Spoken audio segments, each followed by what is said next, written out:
ke penyelenggara pemilu juga mungkin masih ada orang yang nggak percaya dengan proses ini. Saya ingat kemarin ketika Indonesia lawan Thailand kalah 4-0 gitu ya. Di medsos ada yang komentar, ya udah dibawa aja ke KPU, siapa tahu skornya bisa diubah, kan artinya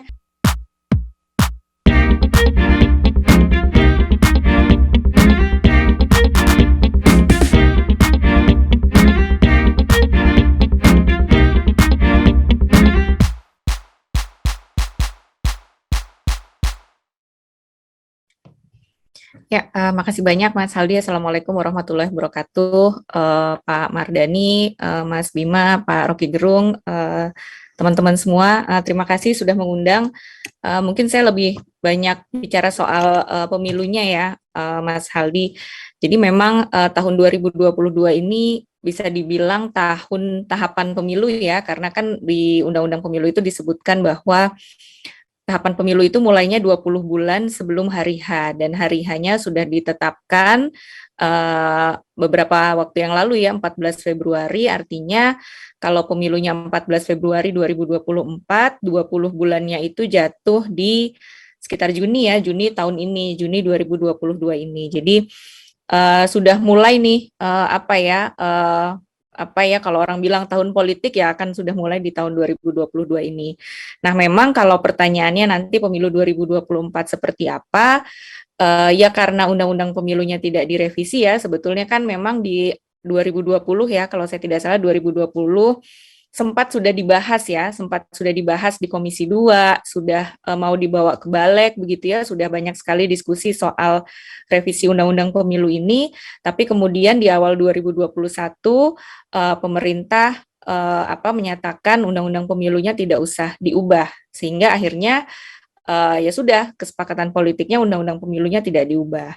Nah, karena Undang-Undang Pemilunya tidak diubah, ya 2024 nanti kurang lebih akan sama dengan pemilu 2019 gitu ya, tetap 5 kotak ya, memilih presiden, DPR, DPRD provinsi, DPRD kabupaten kota, DPD pada hari yang sama, dan di bulan Novembernya, kalau tadi yang 5 kotaknya di 14 Februari, dan di bulan November tahun 2024 juga akan ada pilkada seluruh daerah ya, 34 provinsi dan seluruh kabupaten kota di Indonesia. Jadi semua pemilu akan ada di 2024. Jadi bisa dibayangkan ya, pemilu kita, orang bilang pemilu Indonesia itu pemilu yang paling kompleks ya dari sisi pemilih. Misalnya pemilih kita tuh cukup banyak ya, sekitar 192 juta pemilih.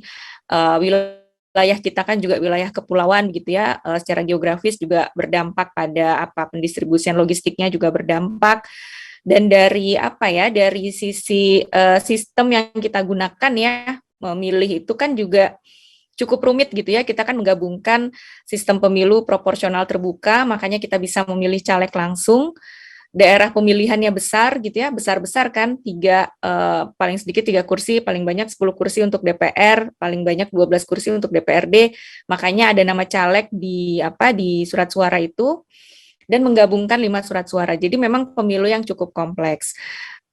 Pasca pemilu 2019, LIPI pernah melakukan survei menanyakan kepada respondennya apakah rumit dengan pemilu 5 kotak, dan mayoritas respondennya menyatakan rumit pemilu 5 kotak.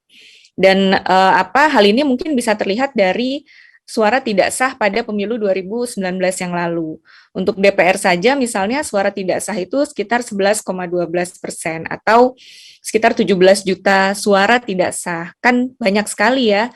Padahal rata-rata global mungkin maksimal 4% suara tidak sah. 17 juta suara itu kalau dikonversi jadi kursi mungkin sekitar 60 sampai 70 kursi DPR gitu ya. Jadi mungkin kalau di ranking ya, ranking 1, ranking 2, ranking 3-nya tuh justru mungkin suara tidak sah. Jadi kalau selama ini kita merasa bangga gitu ya dengan angka partisipasi kita, kan memang naik ya, orang yang datang ke TPS kan memang naik. 2019 itu mungkin angkanya 80%, 70, hampir 80%. Tapi di sisi lain partisipasi orang datang ke TPS meningkat, tapi kok suara tidak sahnya juga meningkat, dan trennya terus naik dari pemilu 2024. Kan menjadi pertanyaan, ada apa gitu ya dengan pemilu kita? Kan tidak bisa dibilang ini baik-baik saja kan, suara tidak sahnya tuh banyak sekali.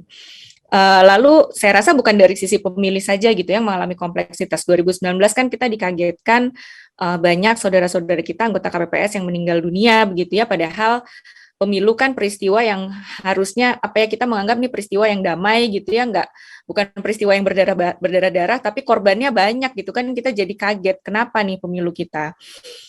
Jadi memang apa ya, sebetulnya sempat ada harapan ketika waktu itu kemarin ada revisi undang-undang pemilu gitu ya, karena ada pintu untuk perbaikan gitu ya, perbaikan pemilu kita. Nah, kalau kita bicara soal pemilu kita kan sebetulnya kan kalau kita pemilu kan tujuannya tidak berhenti di adanya eksekutif atau legislatif terpilih gitu kan, kita ada tujuan yang lebih besar lagi sebetulnya dari pemilu. Ya, kita bicara representasi, kita bicara soal integrasi politik, kita bicara soal efektivitas pemerintahan gitu ya, yang tujuan lebih jauhnya tadi kesejahteraan masyarakat. Nah, sayangnya memang dalam pembahasan undang-undang pemilu turunan-turunan pasal gitu ya, harusnya kalau kita sudah punya tujuan kan harusnya pasal-pasal di undang-undang pemilu diarahkan ke sana. Ya kita yang namanya undang-undang pemilu ya pasti kan mungkin setiap fraksi juga sudah berhitung mana yang untung gitu ya, variabel mana yang menguntungkan, mana yang merugikan, sehingga secara tampak luarnya ya pemilu kita tuh baru pada berhenti ada di yang penting ada eksekutif dan legislatif terpilih gitu ya, tujuan lebih luasnya belum bisa tercapai. Nah, memang dengan tidak adanya pemilu 2024 ini ya tadi ya tantangannya bagi penyelenggara pemilu undang-undang yang nggak direvisi kan artinya kita ingin ada inovasi, kita ingin ada progresivitas gitu ya, tapi kalau tidak dipayungi undang-undang kan sebetulnya juga sulit gitu ya, teman-teman penyelenggara pemilu juga harus mendapatkan dukungan nih, misalnya membuat pemilunya lebih murah gitu ya, kan ada beberapa wacana yang berkembang, misalnya surat suaranya disederhanakan gitu ya, atau menggunakan instrumen teknologi dan sebagainya. Ini yang perlu kita kita antisipasi. Nah, belum lagi keterbelahan di masyarakat. Kan sampai sekarang saya rasa sejak pemilu 2019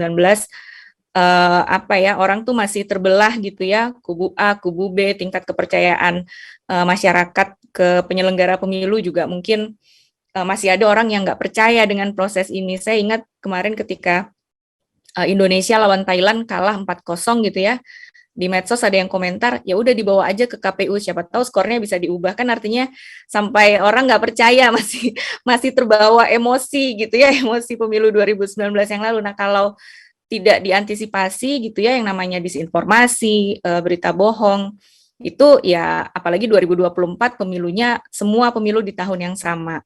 Karena kita bicara disinformasi gitu ya, udah nggak menyerang antar peserta lagi nih, tapi udah menyerang proses penyelenggaraan pemilunya gitu. Jadi kita masih punya waktu lah ya ini 2022 ke 2024 untuk mengantisipasi itu, dan tadi ya pemilu dalam situasi pandemi COVID-19 yang kita nggak tahu 2024 nanti situasinya akan seperti apa gitu ya. COVID ini kan sekarang naik, nanti turun gitu ya. 2024 kita juga ya harus mengantisipasi ya menyelenggarakan pemilu di tengah kondisi pandemi. Mungkin saya berhenti di situ dulu, Mas.